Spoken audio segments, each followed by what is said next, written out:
بسم اللہ الرحمن الرحیم۔ رسول اللہ صلی اللہ علیہ وسلم نے ارشاد فرمایا،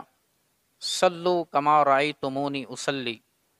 اس طرح نماز پڑھو جس طرح مجھے نماز پڑھتے دیکھتے ہو۔ رسول پاک صلی اللہ علیہ وسلم نے جن جن صحابہ کرام کو نماز پڑھنے کا مکمل طریقہ بتلایا ہے، اس میں آپ نے کسی بھی جگہ رفع الیدین عند الرکوع، یعنی رکوع جاتے وقت اور رکوع سے سر اٹھاتے وقت اور تیسری رکعت کے شروع میں رفع الیدین کرنے کا کسی بھی صحابی کو حکم نہیں ارشاد فرمایا۔ اگر کسی کے پاس اس کی کوئی دلیل ہے تو پوری دنیا کے علماء کو یہ چیلنج ہے کہ وہ کہیں سے صحیح حدیث سے یہ ثابت کر دیں کہ رسول اللہ صلی اللہ علیہ وسلم نے کسی بھی صحابی کو نماز کا طریقہ بتلاتے ہوئے رفع الیدین عند الرکوع کا بھی حکم ارشاد فرمایا ہو۔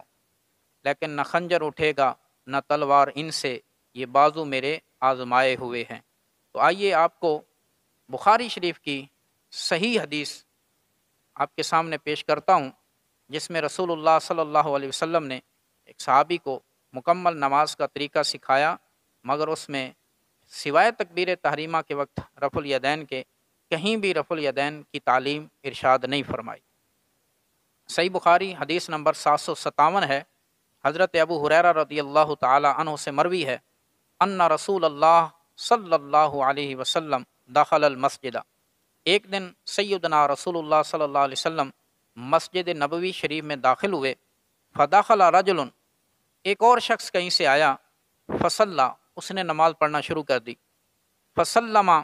علی النبی صلی اللہ علیہ وسلم فردا، نماز سے فراغت کے بعد اس صحابی نے رسول اللہ صلی اللہ علیہ وسلم کی بارگاہ میں حاضر ہو کر سلام پیش کیا، اور آقا علیہ الصلوۃ والسلام نے ان کے سلام کا جواب ارشاد فرمایا۔ وقالا، تو رسول اللہ صلی اللہ علیہ وسلم نے اس صحابی سے فرمایا، ارجع فصلی، لوٹ جاؤ اور نماز پڑھو، فإنک لم تصلی، بے شک تو نے نماز نہیں پڑھی۔ فرجع، وہ آدمی لوٹ گیا، یصلی کما صلی، پھر نماز پڑھنا شروع کر دی جیسے پہلے اس نے نماز پڑھی تھی۔ ثم جاء، پھر حاضر ہوا، فسلم علی النبی صلی اللہ علیہ وسلم،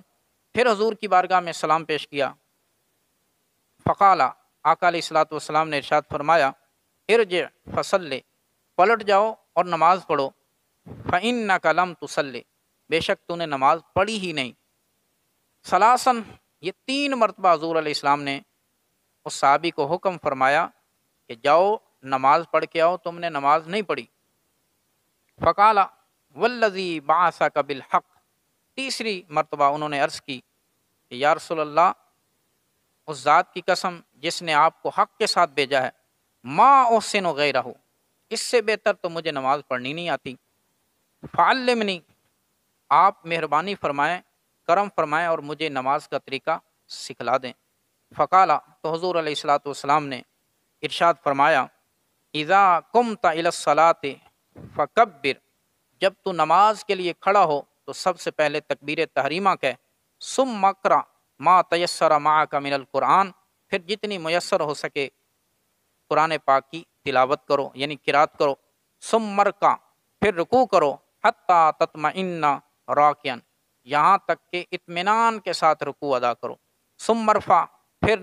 رکوع سے سر اٹھاؤ، حتی تعدل قائما، یہاں تک کہ سیدھا کھڑے ہو جاؤ، ثم مسجد، پھر سجدہ کرو، حتی تطمئن ساجدا، یہاں تک کہ اطمینان کے ساتھ سجدہ کرو، ثم ارفع، پھر سجدے سے سر اٹھاؤ، حتی تطمئن جالسا، یہاں تک کہ اطمینان اور سکون کے ساتھ بیٹھ جاؤ، وفعل ذلک فی صلاتک کلھا، اور اسی طرح اپنی پوری نماز میں اسی طرح ارکان کی ادائیگی کرو۔ اب اس حدیث پاک میں جہاں حضور علیہ السلام نے شروع سے لے کر آخر تک مکمل ارکان سکھائے ہیں، ان میں رسول اللہ صلی اللہ علیہ وسلم نے کہیں بھی رکوع جاتے ہوئے، رکوع سے سر اٹھاتے ہوئے رفع الیدین کرنے کا حکم نہیں دیا۔ تو اس کا مطلب یہ ہے کہ آقا کریم علیہ الصلوۃ والسلام کا وہ ارشاد گرامی کہ جس طرح مجھے نماز پڑھتے دیکھتے ہو تو اسی طرح نماز پڑھو، تو جس طرح حضور علیہ الصلوۃ والسلام نے نماز صحابہ کو سکھائی ہے، ہم پر لازم ہے کہ ہم اسی طرح اس کی ادائیگی کریں۔ تو جب حضور علیہ الصلوۃ والسلام نے رفع الیدین کرنا کہیں پر سکھایا ہی نہیں ہے عند الرکوع، تو پھر ہم کیوں کریں؟ تو لہٰذا احادیث صحیحہ صریحہ سے یہی بات واضح ہوتی ہے کہ آقا علیہ الصلوۃ والسلام نے مکمل طریقہ نماز کے اندر کسی بھی مقام پر کسی بھی صحابی کو رفع الیدین عند الرکوع کا حکم نہیں دیا، اور نہ ہی رفع الیدین عند الرکوع کی تعلیم ارشاد فرمائی۔ تو لہٰذا جب حضور نے نہیں سکھایا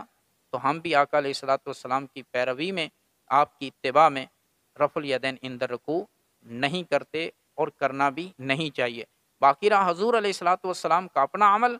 تو پہلا عمل تو یہی تھا کہ آقا علیہ الصلوۃ والسلام جب رکوع کے وقت رفع الیدین کیا کرتے تھے تو صحابہ بھی کیا کرتے تھے، اور جب حضور علیہ الصلوۃ والسلام نے خود کرنا چھوڑ دیا